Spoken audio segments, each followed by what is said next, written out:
Je sais fort bien que le style de ces messages est un peu différent, mais je vous rappelle que le sujet que nous considérons est d'une importance capitale. C'est le troisième message sur le renoncement à soi. Et le titre de ce message aujourd'hui est Qui perd, gagne. Pourquoi ce sujet est-il si important? Notre premier message a répondu à cette question. Le renoncement à soi, je vous rappelle, est une exigence oubliée. Où sont les églises qui parlent de ce sujet? Où sont les prédicateurs qui prêchent ce que dit Jésus à ce sujet? Où sont les chrétiens qui en parlent lundi, mardi, mercredi? Le renoncement à soi est une exigence oubliée. Mais la parole de Dieu nous a dit, 2 Corinthiens 5, dans notre premier message, que l'égocentrisme est le trait distinctif de l'inconverti, et le renoncement à soi est le trait distinctif du vrai croyant. Et je ne serais pas fidèle à ma vocation si je ne vous disais pas que si vous ne connaissez pas le renoncement à soi, vous n'êtes pas enfant de Dieu. Vous êtes un faux billet. Mais heureusement, la force de la grâce de Dieu est toujours ouverte. Et il vous est possible ce matin de vous repentir de ce péché de vous tromper et de trouver la grâce de Dieu même ce matin. Mais qu'est-ce que le renoncement à soi? Alors, notre deuxième message a répondu à cette question. Nous avons vu Luc 9, 23 et 24. Le renoncement à soi, selon Jésus, c'est se charger de sa croix. Alors, la persécution, la maladie, le deuil, ces choses-là ne sont pas des croix, mais des épreuves. Une croix, dans le Nouveau Testament, c'est quelque chose dont on se charge. Et le renoncement à soi, c'est reconnaître que la vie est faite d'une série de décisions. Et là, nous sommes toujours devant une série de choix. Vous êtes assis en ce moment, c'est de votre choix. Vous avez toute votre liberté de vous mettre debout. C'est un choix de rester assis. C'est un choix de venir ce matin. C'est un choix de rester ici jusqu'à la fin du culte. C'est un choix de ne pas interrompre le prédicateur. La vie est faite d'une série de choix. Et le chrétien, devant ses choix, il choisit toujours ce qui plaira à Dieu et ce qui se peinera. Il se charge de sa croix. Et sans se peiner, il n'y a pas de vie chrétienne. Il ne suffit pas de choisir ce qui plaira à Dieu. On doit aussi choisir ce qui me peinera. C'est ça le renoncement à soi. Comme nous avons vu d'une manière très claire il y a une semaine. Et le renoncement à soi appartient au premier jour de la vie chrétienne et à chaque jour après. Aujourd'hui, nous allons examiner de près deux passages dans l'Évangile selon Luc. D'abord, je vous invite à ouvrir la parole de Dieu dans l'Évangile selon Luc, le 9e chapitre et le verset 57. Et ça serait bien d'avoir le passage sous les yeux. Nous allons faire deux choses. Nous allons voir deux passages différents. D'abord, nous allons voir un rappel. Nous allons nous rappeler quelque chose que nous savons déjà. Et ensuite, nous allons apprendre quelque chose de nouveau. D'abord, Luc 9, 57 à 62. Et nous allons appeler ce passage « Là où il n'y a pas de croix, il n'y a pas de chrétien ». Là où il n'y a pas de croix, il n'y a pas de chrétien. J'espère que vous avez trouvé maintenant le passage, Luc 9, 57. Alors, qu'est-ce que nous avons ici? Nous avons trois candidats disciples qui désirent suivre le Seigneur Jésus-Christ sans connaître le renoncement à soi. Alors, quelle est l'attitude du Fils de Dieu vis-à-vis de ceux qui veulent le suivre sans le renoncement à soi? Nous avons trois hommes, et dans l'histoire de l'Église, on les a appelés d'abord Monsieur Impulsif. Regardez les versets 57 et 58. Là, nous rencontrons Monsieur Impulsif. Le voilà qui s'offre avec enthousiasme comme volontaire pour suivre le Seigneur n'importe où. 57. Je te suivrai partout où tu iras.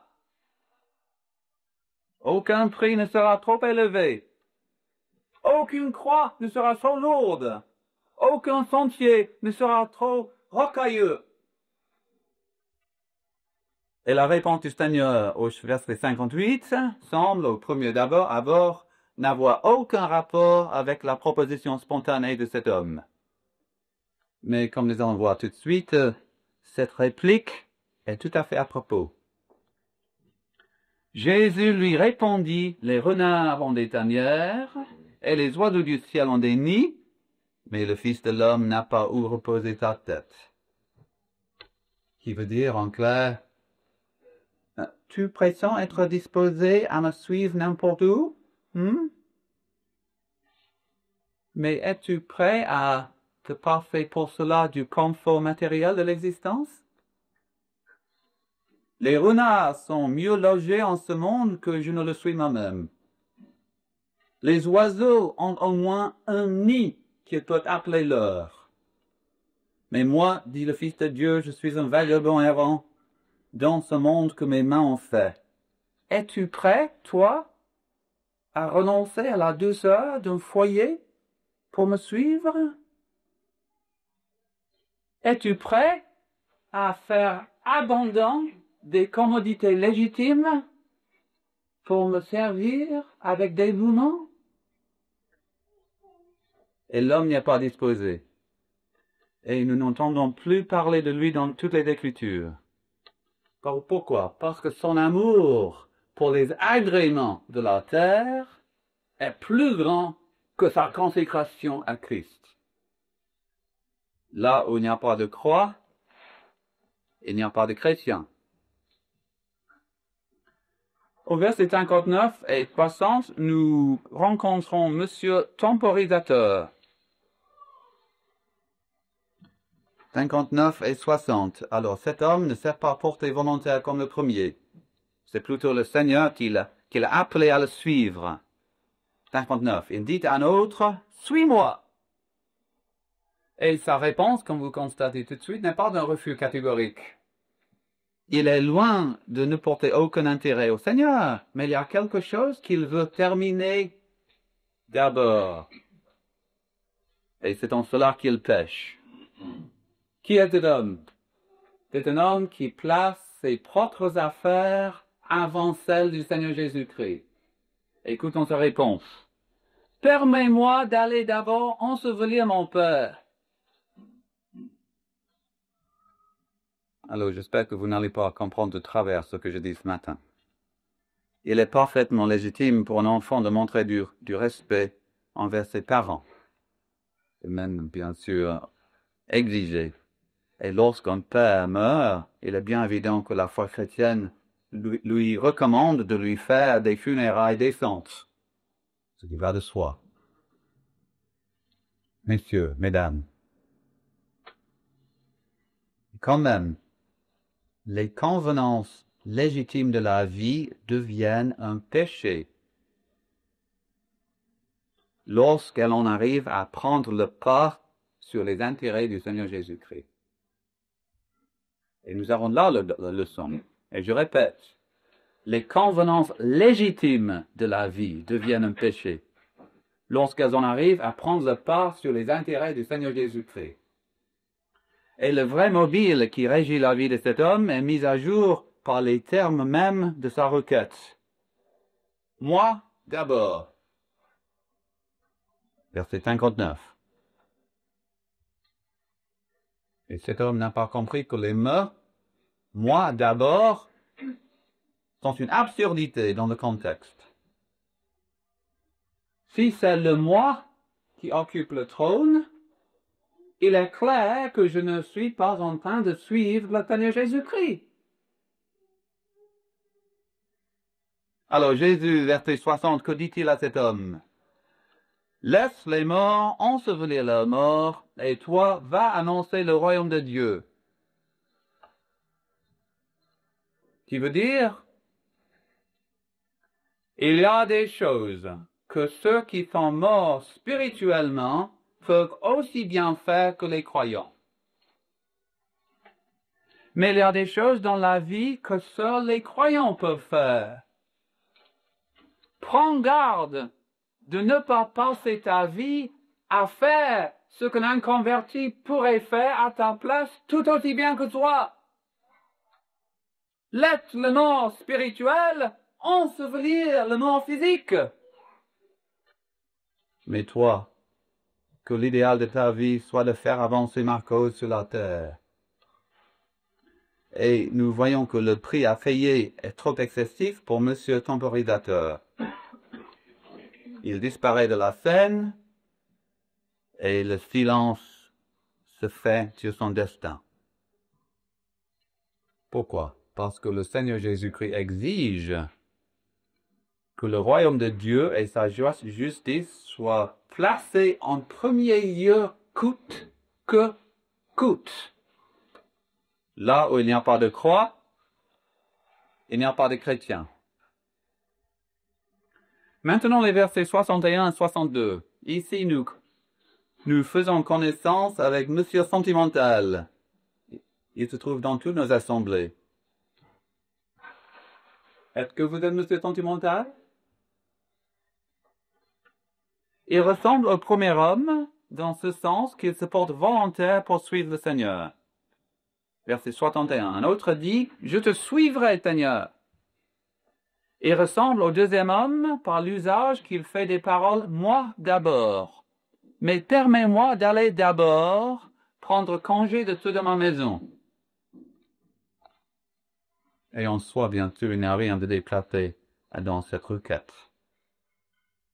Il n'est pas contraire à la loi de Dieu d'observer les règles du savoir-vivre en prenant congé de ses parents.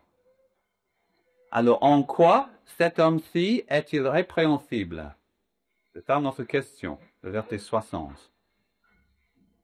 Permets-moi d'aller d'abord prendre congé de ceux de ma maison. En quoi est-il répréhensible? En ceci. Il permet à la douceur des biens, des affections naturelles de prendre une place qui n'appartient qu'au Seigneur Jésus-Christ. C'est pourquoi le Seigneur lui dit, verset 62, « Quiconque met la main à la charrue et regarde en arrière n'est pas bon pour le royaume de Dieu. » Écoutons bien le Seigneur. « Mes disciples, dit le Seigneur de gloire, mes disciples ne sont pas pétris de cette mollesse et de ce sentimentalisme replié sur soi-même dont tu fais preuve. Je veux des hommes prêts à renoncer à ces liens qui les tiennent attachés à leur foyer. Je veux des hommes qui ne veulent pas se laisser détourner par l'amour qu'ils portent à leur famille. Je veux des hommes qui désirent me faire passer avant tout le reste de leur vie. » Et nous n'entendrons plus parler de Monsieur Sentimental. Il veut être disciple. Mais ses aspirations se brisent sur les écueils des liens familiers. Parce que là où il n'y a pas de croix, il n'y a pas de chrétien. Ne pas vouloir aller au bout avec le Seigneur Jésus-Christ, c'est ne pas le connaître. Et ces trois hommes nous montrent les principaux obstacles sur la voie de celui qui veut devenir disciple. Monsieur impulsif, quel est l'obstacle? L'amour du confort, l'amour de la sécurité. Monsieur temporisateur, quel est l'obstacle? Ses responsabilités, les affaires, le travail. Monsieur sentimental, quel est l'obstacle? Il veut donner la priorité aux liens d'affection familiale. Et Jésus est là, et il se place devant le monde, et il nous dit qu'il n'y a qu'une seule manière de le suivre. C'est de le suivre héroïquement. Il n'y a qu'une seule manière de le suivre. C'est de le suivre sur le chemin du sacrifice, du renoncement à soi. Et il nous a enseigné d'une manière très claire notre leçon. Là où il n'y a pas de croix, il n'y a pas de chrétien. Alors je vous pose la question. Où est la croix dans votre vie? S'il y a un choix à faire, est-ce que vous choisissez ce qui plaît au Christ? Ou est-ce que parfois c'est l'amour du confort, de la sécurité qui vous empêche de vous peiner? Est-ce que parfois ce sont vos responsabilités, vos affaires, votre travail qui vous empêchent de vous donner entièrement au Fils de Dieu, de le suivre héroïquement? Ou est-ce que vous donnez la priorité aux liens d'affection familiale? Et c'est ça qui vous empêche de suivre le Seigneur Jésus-Christ coûte que coûte.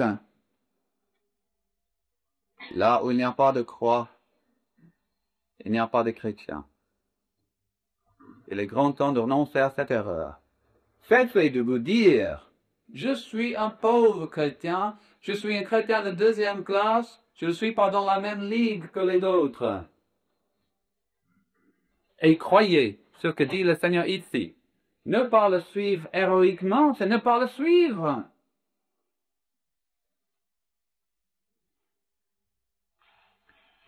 Maintenant, nous allons considérer un deuxième passage. Après le rappel, quelque chose que nous n'avons pas encore considéré dans cette série de messages. Luc 18, 28. Luc 18, 28 à 30. Là où il n'y a pas de croix, il n'y a pas de chrétien. Mais maintenant, Luc 18, 28 à 30. Passage que nous allons intituler « Il y a de la joie au-delà de la croix ». Il y a de la joie au-delà de la croix. Vous avez entendu la première moitié de ce message, peut-être vous étiez pour la première fois, et vous vous dites maintenant, la vie chrétienne est vraiment une existence misérable. Ou peut-être avez-vous déjà entendu les deux premiers messages, et maintenant la première moitié, et vous êtes arrivé à la conclusion que la vie chrétienne est quelque chose d'horrible. En fait, quelqu'un m'a dit, il y a une semaine après le message, c'est horrible. Et peut-être, oui, c'est horrible. Si nous ouvrions maintenant la vérité que nous allons considérer. Et la vérité que nous allons découvrir maintenant, c'est qu'il y a de la joie au-delà de la croix. Nous ne devrions jamais conclure que la vie chrétienne est épouvantable. Bien sûr, il faut calculer la dépense. Ceux qui deviennent chrétiens, sans calculer la dépense, ressemblent très vite après à ceux de Matthieu 13. Celui qui a reçu la semence dans les endroits pierreux, c'est celui qui entend la parole et la reçoit aussitôt avec joie, mais il n'a pas de racine en lui-même, il est l'homme de moment, et dès que survient une tribulation ou une persécution à cause de la parole, il y trouve une occasion de chute. Bien sûr, avant de s'engager sur le chemin de Christ, il faut calculer la dépense. La vie chrétienne, comme nous avons vu ces 2 derniers dimanches, et ce matin déjà, est dure, difficile. C'est la réalité. Mais ce n'est pas la seule réalité. Il y a une autre réalité. Et nous allons la rencontrer maintenant. Luc 18, 28 à 30. Ici, Jésus vient de parler au jeune homme riche. Il a dit au jeune homme riche qu'il faut renoncer à toutes les choses qui lui sont chères. Ensuite, il doit venir suivre le Seigneur Jésus-Christ. Mais le jeune homme n'est pas prêt à ce genre d'enseignement. Il n'aime pas l'idée qu'il doit renoncer à lui-même. Il s'en est allé, triste. Il veut la vie éternelle, vous aussi. Mais il ne veut pas se peiner. Il veut le ciel. Mais il veut une vie ici-bas sans difficulté.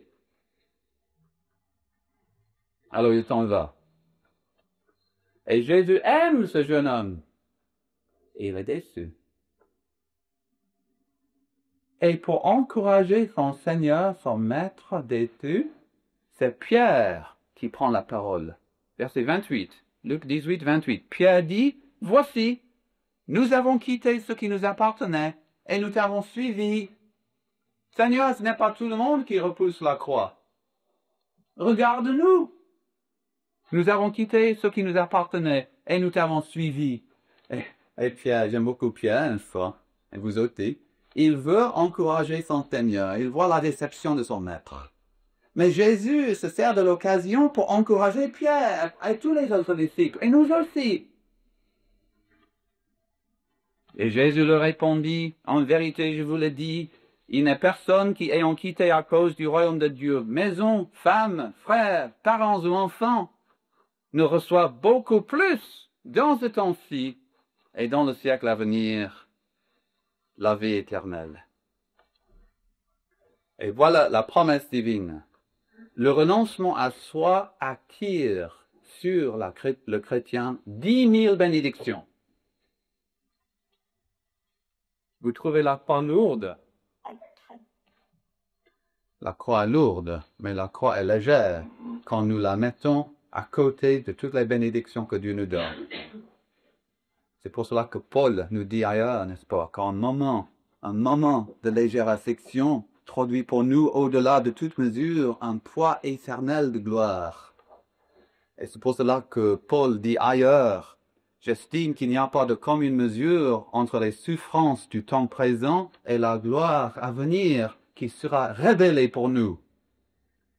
Alors c'est la gloire qui nous attend. Voilà ce que nous réserve l'avenir, le ciel, le foyer de Dieu. Mais ce qui est frappant ici, c'est que le Seigneur fait allusion à ce temps-ci. Verset 30. Vous vous chargez de votre croix? Alors, les bénédictions que Dieu va vous donner ne sont pas réservées à l'avenir. Vous allez recevoir en ce temps-ci certaines bénédictions. Même sur la terre, vous pouvez connaître une mesure du ciel. À cause du Seigneur Jésus-Christ, avez-vous quitté maison, femme, frère, parents ou enfants?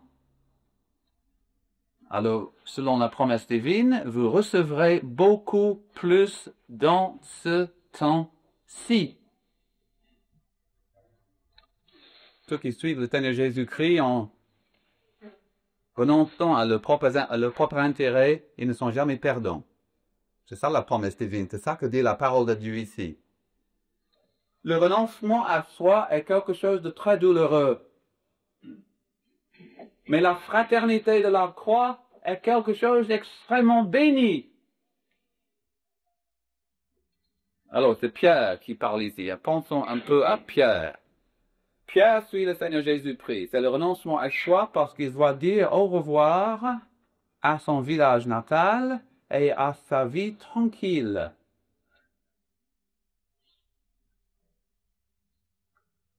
Il dit au revoir.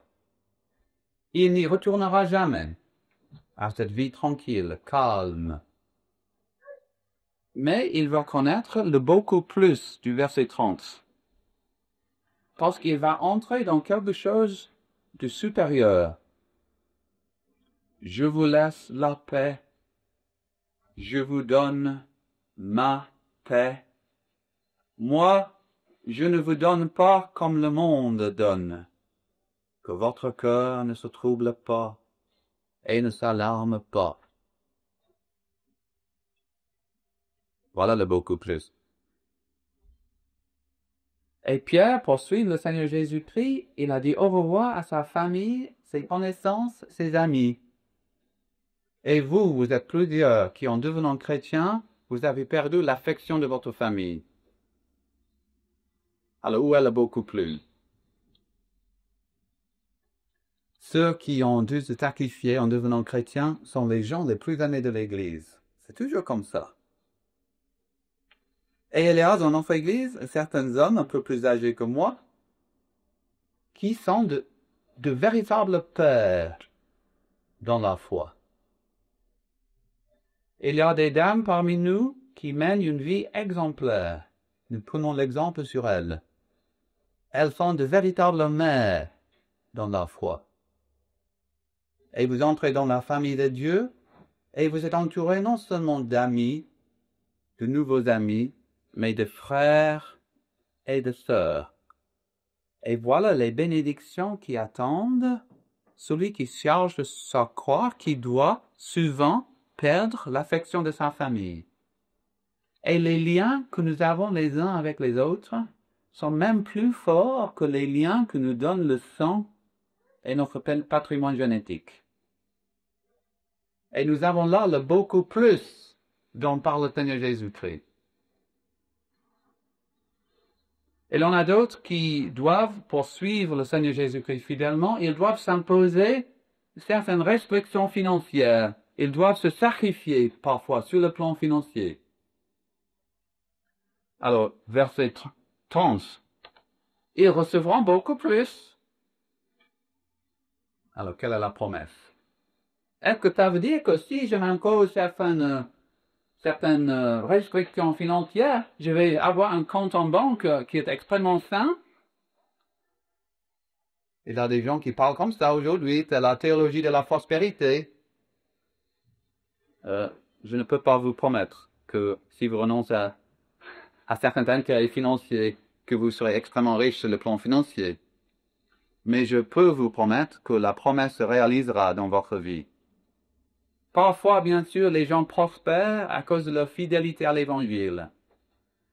Une femme me parlait cette semaine de son père qui a un petit magasin. Et pendant des années, pour suivre le monde, il a ouvert un magasin le dimanche. Mais un jour, devant la parole de Dieu, il s'est prosterné devant la seigneurie du Seigneur Jésus-Christ. Il a pris la décision de fermer le magasin et de ne plus jamais ouvrir le magasin le dimanche. Et depuis, ses affaires prospèrent. Parfois, c'est comme ça. Mais pas toujours. Mais tout chrétien a la compréhension réconfortante que la terre est à l'Éternel et ce qu'il a rempli. Nous avons tous des connaissances qui étaient riches. Et le richesse en était volé. Et aujourd'hui, ils sont pauvres. Mais nous avons, nous qui connaissons le beaucoup plus, l'assurance du psalmiste. J'ai été jeune, j'ai vieilli, et je n'ai pas vu le juste abandonné, ni sa descendance mendiant son pain. Quelles que soient nos pertes personnelles, la promesse reste vraie. Jésus leur répondit, en vérité, je vous le dis, il n'est personne qui ayant quitté à cause du royaume de Dieu, maison, femme, frères, parents ou enfants, ne reçoivent beaucoup plus dans ce temps-ci et dans le siècle à venir la vie éternelle. Cette promesse reste vraie. Et aussi cette promesse-ci, quiconque perdra sa vie à cause de moi, la sauvera. Je dois dire que cette déclaration-là est la déclaration qui se retrouve dans les 4 évangiles plus souvent que tout autre. Jésus se répète à plusieurs reprises pour dire exactement la même chose. Quiconque perdra sa vie à cause de moi, la sauvera. Alors pourquoi cette répétition constante? Parce qu'il s'agit d'un principe de base de la vie chrétienne. Une vie conservée pour la jouissance personnelle, pour la jouissance égoïste, est une vie perdue. Tandis qu'une vie qui est comme répandue pour lui est une vie retrouvée, sauvée, heureuse et gardée pour l'éternité. Ce qui nous amène à la conclusion. Chers amis, refuser le renoncement à soi, c'est vivre une existence misérable, selon la parole de Dieu. Être entièrement à Christ, c'est le sûr moyen de jouir de ce qu'il y a de meilleur, selon la parole de Dieu. Être chrétien, c'est être esclave. Et l'esclave du Seigneur Jésus-Christ, connaissant alors une parfaite liberté.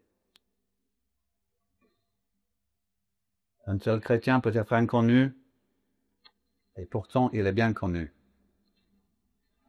Un tel chrétien est constamment mourant, mais il continue à vivre. Il est châtié, mais non mis à mort. Même dans le chagrin, il se réjouit. Quoique pauvre, il en enrichit plusieurs. Bien que n'ayant rien, il possède toutes choses. Je cite 2 Corinthiens 6, bien sûr. La vie du renoncement à soi est la vie la plus satisfaisante du monde. Et la vie de renoncement à soi est l'objet et sera l'objet de la plus grande récompense dans le siècle à venir. Ne reçoit beaucoup plus dans ce temps-ci et dans le siècle à venir la vie éternelle. Car le Fils de l'homme va venir dans la gloire de son Père avec ses anges. Et alors, il rendra à chacun selon sa manière d'agir.